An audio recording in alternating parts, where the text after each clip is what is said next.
On this episode of Survival Dispatch News, we're going to talk about bugging in mistakes you might not have thought of. This Survival Dispatch video is brought to you by Nutrient Survival.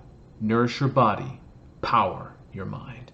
And we're back with Survival Dispatch News, and I have the classic panel here for you today, and we're going to talk about bugging in mistakes. But before we do, if you like this type of content and you want to make sure you're ready to bug in, you make sure you smash that like and subscribe button, leave us a comment, and make sure you click that bell icon to get notified every time we upload new content here on Survival Dispatch.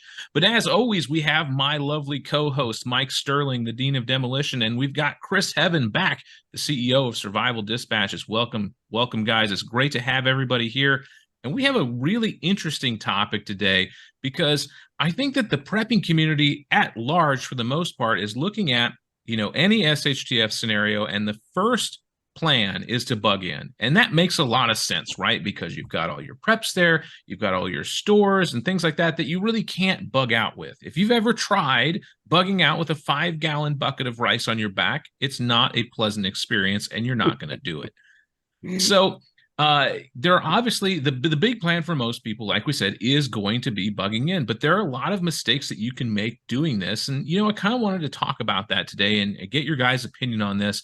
And the first one I want to talk about is noise discipline, because this is something that I think we don't really consider when you're having everyday life. And I can kind of relate to this because I remember a couple times when we had a power outage here in the middle of the night, and it was deathly quiet. And I mean deathly quiet. You don't recognize how much white noise there is going on when you're just going around everyday life, especially here in the suburbs. There's air conditioning going on everywhere. There's cars, there's people, lots of noise. But man, when that power goes out, it is deathly quiet, and noise discipline can be a pretty big issue. Now, obviously, Mike, you've been in the military before. What does the military talk about with noise discipline, and what are your plans for SHTF if this happens?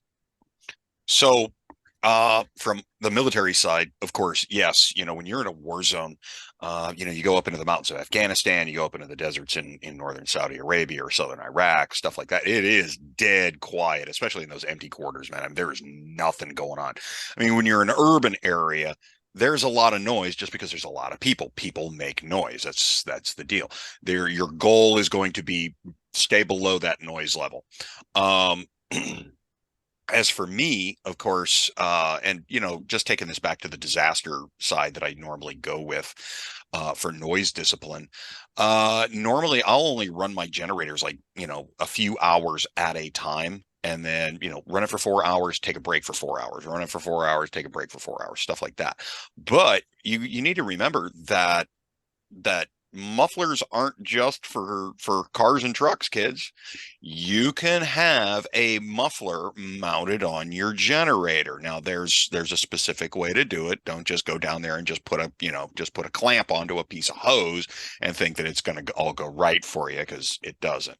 And I've actually got a cargo trailer that I keep, and we worked it out so that the generator runs inside the cargo trailer, but the muffler is on the exterior. So all I have to do is roll the generator into the cargo trailer. The cargo trailer acts as a large, basically as a large sound baffle.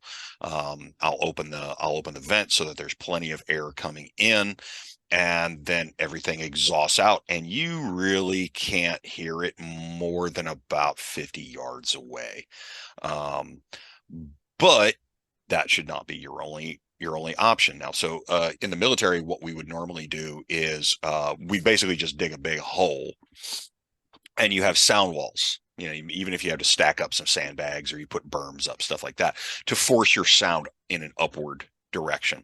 Of course, you're talking about a 10K diesel generator on a trailer, so it's not necessarily an easy thing to do. But having sound walls around it, depending on how you happen to do that helps a lot. But you got to make sure that it's going to breathe. Don't put it into your garage and not have it vented appropriately. You do that, that's a great way to kill yourself and your entire family through carbon monoxide poisoning, which is kind of a self-sorting kind of a thing. But It's the You know, Darwin Awards, right? that's just, hey, I'm telling you, it's, natural selection is a thing, right? So yeah, that's my point on that, is be sparing in when you're running your gens, and manage that, and put some thought into it now. That's a great point. Especially with the generators, obviously a lot of people are planning on using those, at least in the prepping community. Chris, give us your thoughts. Obviously, you're living in hurricane country. You've gone through this before when you haven't had power for some time. What have you noticed when the power goes off and things are deathly quiet? Yeah, I mean we're in Bug-In Central here. It's almost an annual event, multiple times during hurricane season. It's interesting that you and Mike would start with generators and noise. I know I've mentioned this on a previous episode, Survival Dispatch News, but one of the hurricanes we had many years ago, there were people stealing generators, and what they were doing was they would take a crappy lawnmower, that they bought for 20-30 bucks off of Craigslist, and they would wheel it up beside somebody's generator at night, start the lawnmower, turn the generator off, and take it with them. People would wake up if they heard something like, oh yeah, generator's still running, and not think anything of it. And so we actually had, this is before I had a whole home generator, and I didn't find out until after the chaos had ended. Somebody could have easily done the same thing to our generator as well. So I've got just a short list of mistakes that we've made over the years, but that was one of them, not securing our generator outside. Well, and that's a really good point, just as far as security is concerned, because if it happens during hurricane season, you can guarantee that if something goes down, that people are going to be out there looking out for number one, for lack of a better term. And I think that's another thing that we really harp on here, at Survival Dispatch, is building that community so that you can have people around you to kind of stand guard, because you can't do everything 24/7. This is something that we've talked about before, that this whole lone wolf mentality really doesn't work. It can work for a little while, but sooner or later you got to go to sleep. Even the Rangers and Spec Ops sleep every once in a while, like once a week or something like that. You don't think so, Mike? Maybe it's every 2 weeks. It's more often, trust me. Oh, I'm sure. Whenever the NCO is not looking right. Why stay awake when you can sleep? Exactly. No, but joking aside, none of us are Rambo. We are going to have to depend on other people, and I think this is something that gets a lot of, for lack of a term, hate in the prepper community that I want to talk about a little bit here, is helping out your neighbors in a disaster. Now, I know everybody's like, no, dude, when it goes down, I'm getting in my house and I'm locking the doors, and anybody that shows up is going to get, the old Smith and Wesson treatment. But I don't think that's really how it's going to work out, because in disasters and things like this in the past, you see communities coming together, and for lack of a better term, you're going to need that community to survive. And if you can help somebody, even with just maybe like water purification, or, saying, hey, but why don't we look at this, patrol plan? That's just a huge resource to you that you would otherwise just throw away. I can speak to that a little bit. So Florida starts at Jacksonville, ends at St. Augustine, and everything south of there is an extension of Michigan, Ohio, Pennsylvania, New York. And so we live in a older established community in Ormond Beach, and we have quite a few people who have migrated here from the Northeast. And there's good people across the country. I'm not suggesting they're not good people, but they certainly have a different culture. One of our neighbors, they had 2 dogs get loose. My wife got the dogs, took them back, and these people didn't even say thank you. They weren't interested in what her name was or anything like that. So, if you go back maybe 10 plus years ago, it was pretty common during hurricane season, for neighbors to help each other. That still happens, but it's greatly diminished. There's something going on in society where people are just they don't want to interact with others.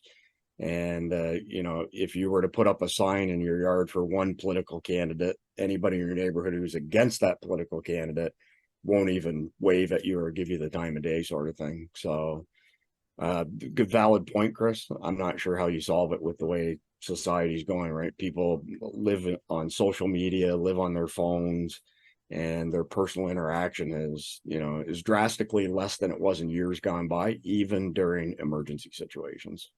I have I have an option that I've been using, and I think it's hilarious. I've got a couple liberal neighbors here on my road, and I've been killing the hell out of them with kindness. And they are so confused as to what's going on. I'll regularly just bring them eggs or vegetables out of the garden, stuff like that. Whenever we have tornadoes, they're the first ones that I come check on to make sure that they're okay, and they are confused as can be by this whole thing. Yeah, I'm just beating them up with kindness, and they don't get it. They don't at all. They don't contribute anything, but I think I think they see what's happening, and now I'm starting to get the other conservatives in my neighborhood into doing the same thing. And no, not neighborhood, but on my road. And we're all just, every time tornado season rolls around, everything shuts down. Everybody goes to their neighbors, regardless of who they are or what they are, except one. We've got one who's just an outright ass, and he can starve to death as far as I'm concerned. I don't care about his political affiliations. He's a bad person. So, but yeah, I mean, it's an option. Go out. You've got to have that community. If you don't have that community, you're doomed, Yeah. period. And you've got to build that community now, period. So, yeah, I mean, first is plans. Next is build the community. Third is build your priorities and then work those priorities. No, I think, Chris, you kind of asked, like, how do we, solve this problem with people, not interacting anymore and things like that. And I think one experience, one thing I can suggest is if you have dogs and you live like in a community, walk your dog. That's really the best thing I can tell you. And you may be like, what are you talking about, Chris? How's that going to help build community? Well, I kind of had this revelation last Halloween, actually. So as many of you know, or maybe don't know, I own a German Shepherd and I walk her 3 times a day. And I went out on Halloween with the daughter. She was 10 then. And I'm like, okay, we got to leave Athena back home because she's going to be going nuts with everybody in costumes and everybody on the street. She's going to be going crazy. I don't want to scare any kids, right? So I leave her at home. Every house I went to, they're like, oh, hey, where's your dog at? I always see you walking your dog. Where's your dog at? And it dawned upon me, everybody knows me in my neighborhood now. I may be the crazy guy walking the German Shepherd in the blizzard, but they still know who I am. And I think that in a situation, being known in your community is a much greater asset than being unknown and being the crazy guy who stays in his house, the crazy hermit, so to speak. And so I think that if you're struggling to build community in your neighborhood or on your street or wherever you may live, that's a good way to do it. And it doesn't matter whether you have a German Shepherd, whether you have a Shih Tzu, a Terrier, or a Golden Retriever. Just get out there. It's great to just breathe some air every once in a while and stretch your legs, and it's good for your dog too. So highly recommend that. Great way to kind of start building community in your local area. So that's one way. There's lots of other ways you can do it. Another one I want to touch on is light discipline. And this is something we don't really think about in modern day society, right? Because there's lights everywhere. I mean, like my outdoor lights automatically turn on at night. There's a sensor that sees it's dark and the lights come on. Now, in a disaster situation, you may be completely without power. And you're thinking, well, light discipline, what's that about? Well, it's a big signal. Everybody knows exactly where you are if you've got your lights on. And they know that if that's the case, you've got stuff. For perspective on that, if you're up in the mountains in Afghanistan or just about anywhere, you could be 20 kilometers away from a village, and you're talking a village that doesn't really have much for electrical power. They've got like one generator in the village, stuff like that, but they'll have you'll have a couple people with the occasional solar light or flashlights, stuff like that. You see those villages 20 kilometers away. Easily see them all the way across a valley, and they've only got a couple lights turned on. Yeah, light discipline is a huge thing. And I'll tell you what, for the predators out there, light becomes a dinner bell. Yeah, I would add something that back to basics here, that target hardening works. So if your property looks, more difficult than your neighbors to break into, chances are the bad guy's going to go next door, sort of thing. Years ago, we lived in a gated community and we had a Generac whole home generator, but we also had extremely robust hurricane shutters. These are accordion style. And once you close them and lock it down, No lights coming out of that. yeah, no lights coming out and nobody's breaking in. It would take such a long period of time to break through those before you even got to the glass that, you'd be pretty safe. But it's funny. We had a tropical storm blow through the one year, and there were, I think, 1,900 homes in that gated community. It was one of the oldest ones in Volusia County.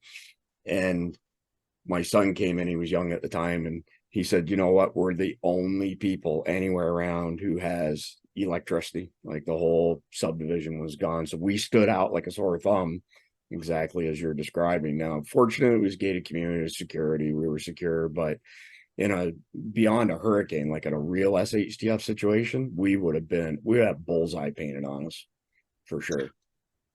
Yeah. So, the big thing that you've got to do for a situation like that, one is and I learned, this became a big thing, and I had to really teach my family this back in 2011 during the tornado swarms up here in northern Alabama, when the entirety of northern Alabama, a small chunk of Tennessee, a chunk of northern Georgia, and a chunk of northern Mississippi was in a complete blackout. I mean, we didn't even have the lights from Birmingham because Birmingham was out. So you didn't have that glow on the southern horizon at all. Great skies, believe me. But I had to get it into the heads of my family and a lot of my neighbors that, hey, look, you need to change your rhythm with this. Okay, you need to go to a more natural rhythm. Sun goes down, you can stay up a little bit, but it's not that staying up until 10 o'clock at night sort of thing. You're gonna go to bed right after sundown, and you're gonna get up around sunrise. We're gonna go to farmers hours here. And for kids, that's actually a fairly simple switch, and for adults it's tough. It really is.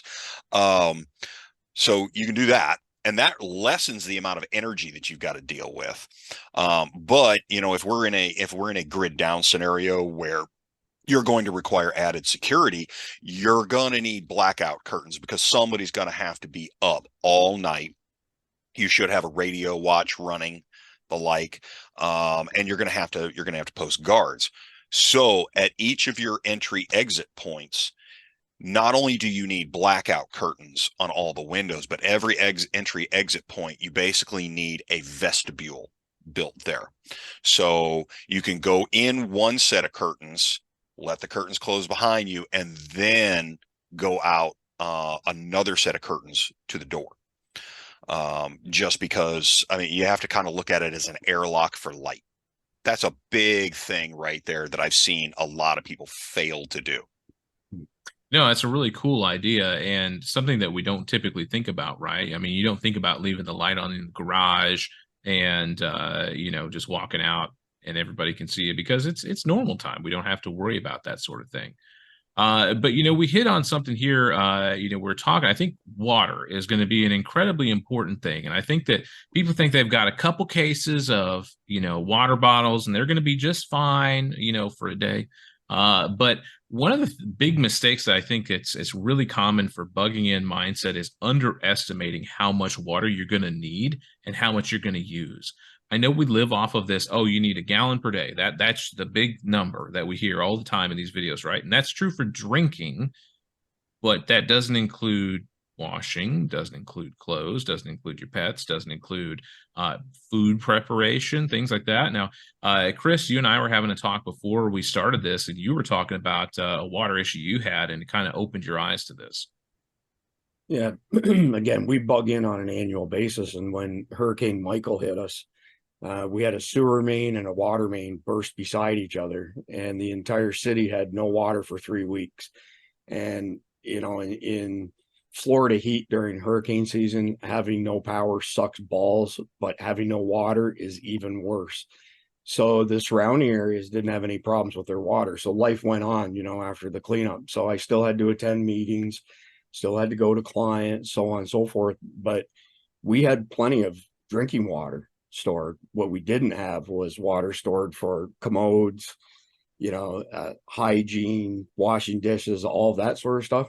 That was 3 extremely painful weeks. Like, it really, really sucked. So I think in a former video, you made the suggestion, Chris, on those liners you can put in your bathtub, to store, a large amount of water. Yeah, the water bob. Yep, water bob. Yeah, you got it, Mike. Yeah, fantastic idea. And speaking from firsthand experience now, especially if you have 2 or more full bathrooms, take one of them and use that for your water storage while you utilize the other one. But that was a really, really rough 3 weeks, and we didn't accommodate for it. So probably one of the biggest, if not the biggest, bug-in mistake that we've made.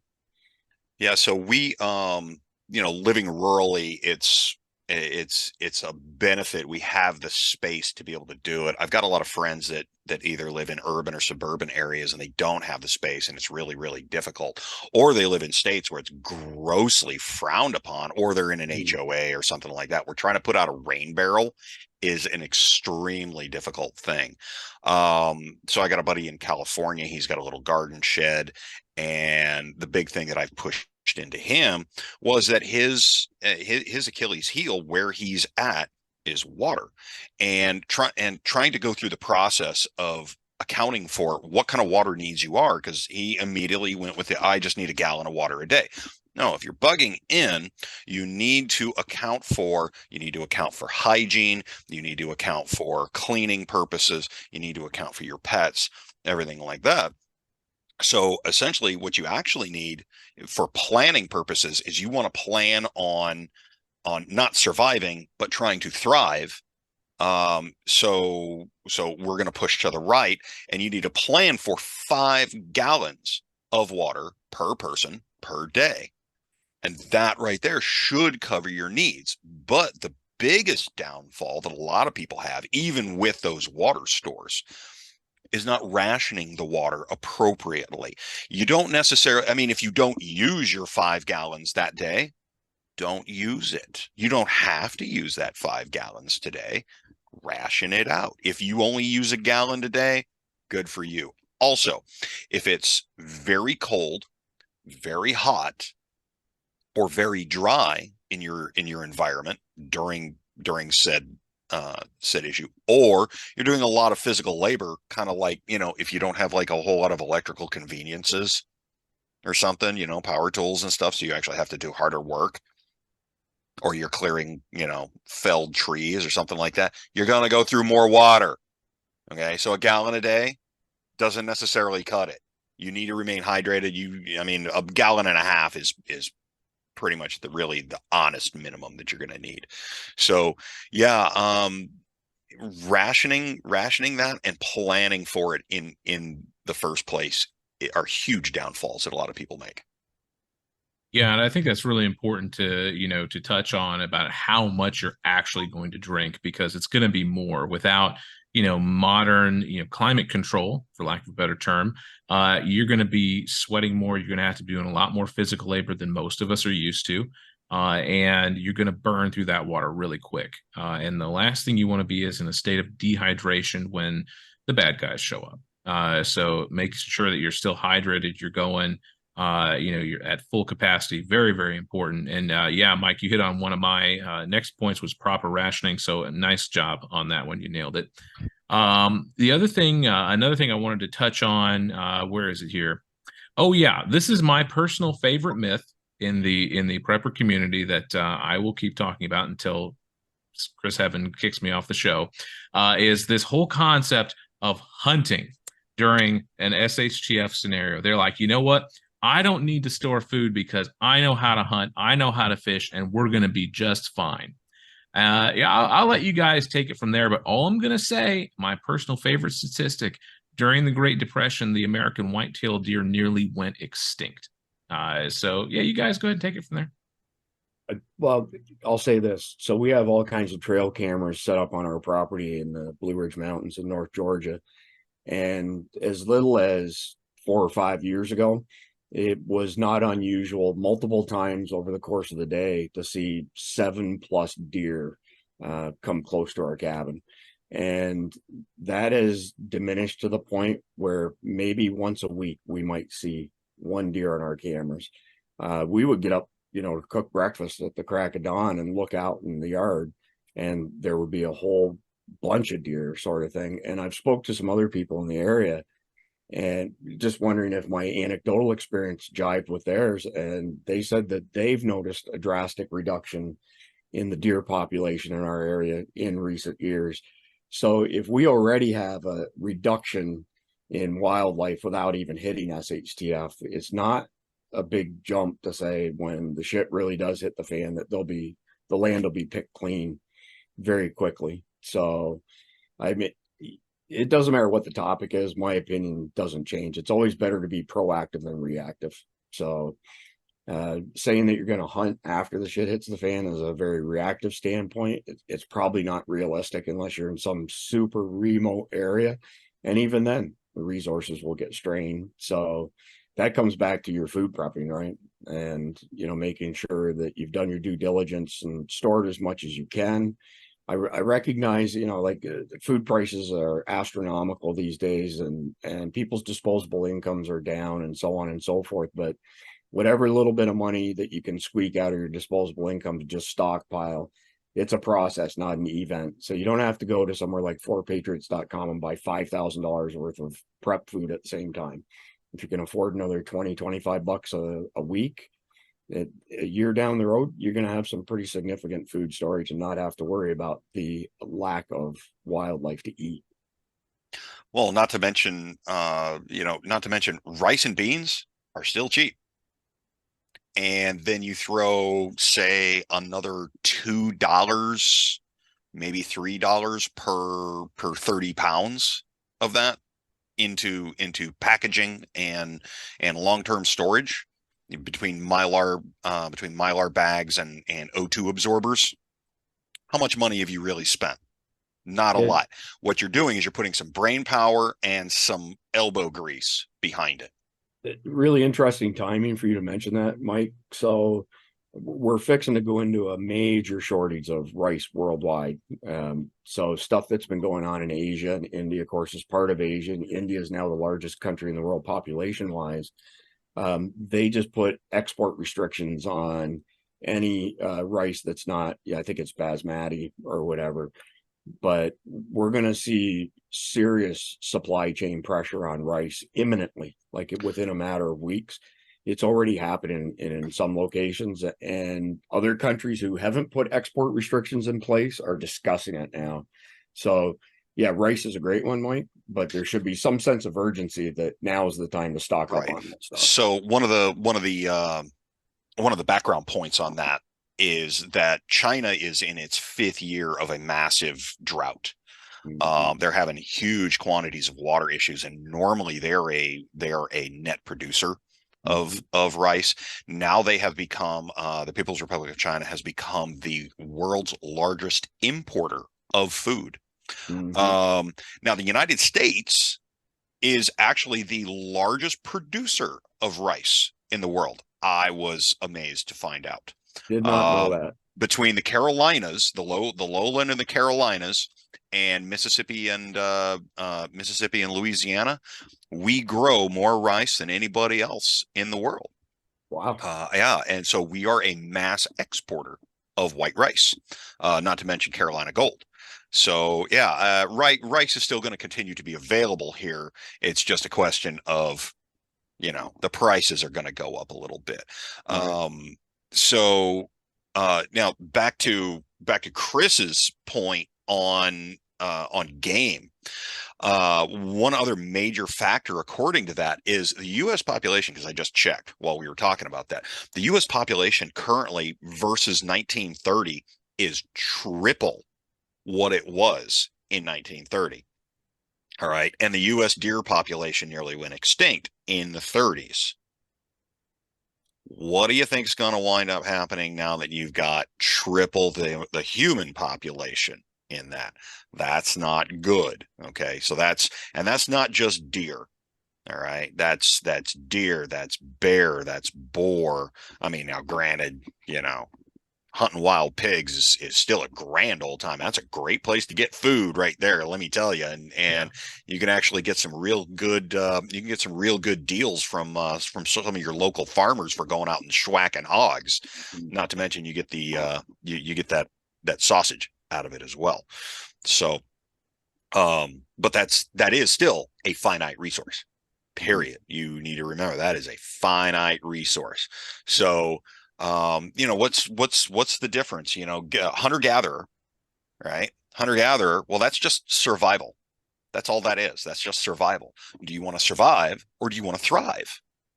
So what's the difference between hunter gatherer and thriving? Agriculture and animal husbandry. That's the difference. You have to start that now. Okay, you got to understand how to run your garden. You got to have your gardens now. Okay, what are those food stores for? Again, those food stores are there to get you over the hump until your next harvest comes in. All right, so don't think, oh, it's just to get me through the winter. Well, so many people found out the hard way in old times that the spring is called the dying time for a reason, because during the winter, all the food stores are stripped. Nothing's come in yet except dandelions. And that's about it, kids. There's hardly anything to eat in the woods in the spring. So unless and you can find a squirrel's nut collection, but it's going to be mostly gone by then. So yeah, that's what the agriculture is for. All right. You've got to have the food preps to get you to the agriculture point so that you can get through the winter and the spring to your next harvest points.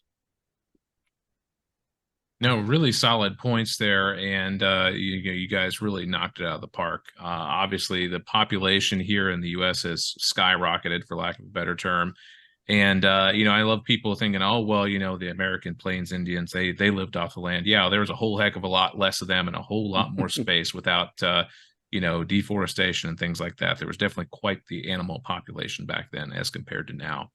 The last thing I want to kind of hit on, then, if you guys have anything you want to add to this, is something I think is pretty common. It's like, we buy a piece of gear. We're like, oh, yeah, I'm putting this away for SHTF. And then we never practice with it. We never learn how it actually works. It's great. It's a great thing to do. It's great to have your gear and be prepared, but not practicing with it, not understanding how it works is, pretty much akin to not having it. If you ask me, it's not the time to learn during a disaster situation how your generator works or how you just start a fire. The time to do that is now, when there's no pressure, because if you mess up now, well, it doesn't really make any difference. But if you mess up then, it could be the difference between life and death. Yeah, well, as you guys know, we're getting ready to launch Survival Dispatch Insider memberships. And as you guys know, thanks to JJ and Jason Sawyer and you guys as well, we're putting together the Survival Prepper IQ test that essentially scores where you are. And I added some additional stuff last night that'll go out to y'all today to kind of critique. But one of them was, how many hours a month are you investing in practicing and acquiring survival skills?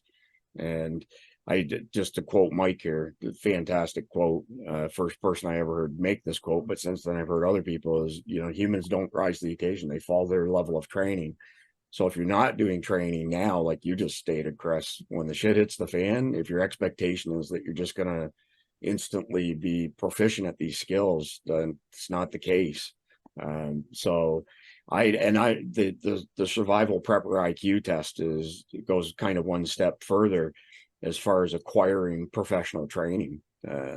I learn something new every single time I'm with you guys in person, JJ, Jason Sawyer, whatever the case may be, and recognize that there are guys like Mike and those guys that are absolute preeminent experts in this stuff. And you gotta kind of tap into that if you think that you're gonna, again, be proficient at those types of skills, which will be the difference between life and death, essentially. Absolutely. So as a great example, I've got some lovely friends in Georgia that I actually went out and they invited me in. It's an extended family that basically all lives within a 1 block area, like 5 houses, and then they've got a couple of good neighbors that are part of their mag, and it's an LDS outfit Mm. and sweet people, but they just do not get the concept of training. They don't get it. And they had me come in. They invited me in to come in and do an evaluation. Well, one of the very first things that I saw, and it's very pertinent to this, was that they've got like 8 generators amongst the whole bunch of them. 7 of them are still in the box, never been taken out of the box. Wow. They have no idea how to run them. As a matter of fact, a couple of them, they're not even sure where the directions are.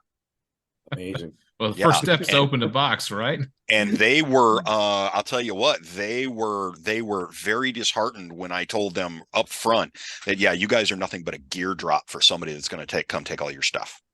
You guys got to change what you're doing. People don't like being told that they're wrong, man. Yeah. But some truths are hard truths. Yeah, I mean, that's what we're here for, right? We're here to help you learn these hard truths now so you don't have to learn them later. And that was the whole point of our video. What did we miss, guys? I know you both kind of made up a list of things that you were thinking that could be some mistakes that people might make. Did we miss anything? Did I skip over anything important? I've got 3 simple things that are very specific to the Gulf states, and hurricane related. Is number one mistake that we've made in the past is not keeping up with tree trimming. And then all of a sudden a ginormous oak comes down and takes out your roof line. It's happened multiple times. And, kind of in relation to that is not parking vehicles far away from the big trees. We've had vehicle damage from that. These are tough lessons learned. And then the third thing, and this final thing, and again, it's very hurricane related, is no matter how heavy something is outside, a hurricane will pick it up and toss it. And, so we had some really heavy objects become airborne missiles many, many years ago. You got to break everything down and get it inside a building somewhere, or it's not only gone, but it could potentially take out your windows if you don't have shutters or plywood, those sort of things, damage your vehicles, hurt your neighbor's stuff, so on and so forth. So that's all I had left on my list. Same thing here in tornado country. So I've got a few things. I'm going to soapbox a little bit here. All right. So please, everybody, bear with me. But I got my list. I got to do my list. My CDO is gonna not keep me from doing this. All right. So first thing is define priorities. Now you're going to have a list of priorities that everybody has. Don't stick to the priorities. Your priorities are all going to be, and former military members here are going to cringe when I say this, but honestly, there's no better term, but METTC. All right. And that's going to be mission, enemy, time, terrain, and civilians. In this case, mission, of course, is going to be to make it through the scenario that you're in. Enemy is going to be either the weather or, mutant zombie bikers, whatever. Okay. Time, the terrain that you're on. All right. And then for C, I'm calling that my community. All right. The community around me. But those have got to be flexible. You've got to understand that those have got to be flexible. They're going to continuously change. Now, what's going to be your top 3 in a bugging in scenario? All right. Your top 3 are always going to wind up being security, food, water. Right. We've already discussed those. We beat those up pretty heavily. All right. But posting guards in a community is a thing. All right. And making sure that those guards stay their asses awake is a thing, especially civilians that have never done this stuff before and don't have a whole lot of discipline instilled in them. You may wind up having to go around with a cattle prod and wake their ass up from time to time. So we talked about the food. We talked about the water. Shelter. All right. Shelter is a normal survival imperative. That's what your house is for, right? That's why we're staying in there. You got to have the appropriate stuff. You got to have the appropriate quantity of shelter because you're going to get newcomers, especially if you're in a safe area. You're going to get newcomers. You may wind up having to shift people around a little bit. Okay. Some of your neighbors, I mean, I've got a couple of neighbors here, you know, old widows and stuff. They got an entire house all to themselves. Sorry, but you're going to be taking a family or two. Okay. You got a 4,000 square foot house and you live here alone with your Pekingese. Yeah. You're taking two families. Communications. Okay. I see this all the time. The prepper community does not understand ComSec at all. All right. They, instead of it being a push to talk, we always call it the push to think button. They'll push the button and sit there and go, meanwhile, somebody with a direction finder is going, putting the dots together. All right. Spend 99.9% of your time listening. Talk only when you really honestly have something to say. All right. ComSec is an issue. Power and energy. All right. A lot of people I'll see overestimate their solar capacity and underestimate the amount of noise that a generator makes. We talked about that. Sanitation and hygiene. I hate to say it, but that's probably one of the biggest jobs of us non-commissioned officers in the military is enforcing sanitation and hygiene. And it's a terrible thing. That's what kills armies. All right. If you look historically down the ages, hundreds of years back, what killed more soldiers than combat? By far, poor sanitation and hygiene. All right. Definitely the coffee tastes a lot better if you put the latrines downstream.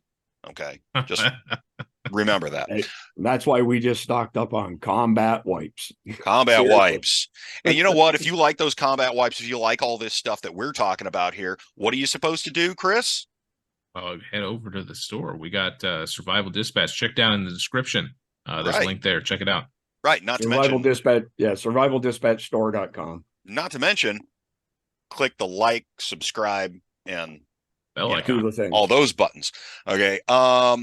Medical training. So I see a lot of preppers getting medical training these days. Okay. And that's great. I love it. Okay. We've gone from just the Red Cross first aid class to now people are getting TECC training, and a lot of them are getting, like the training to be able to sew up a wound.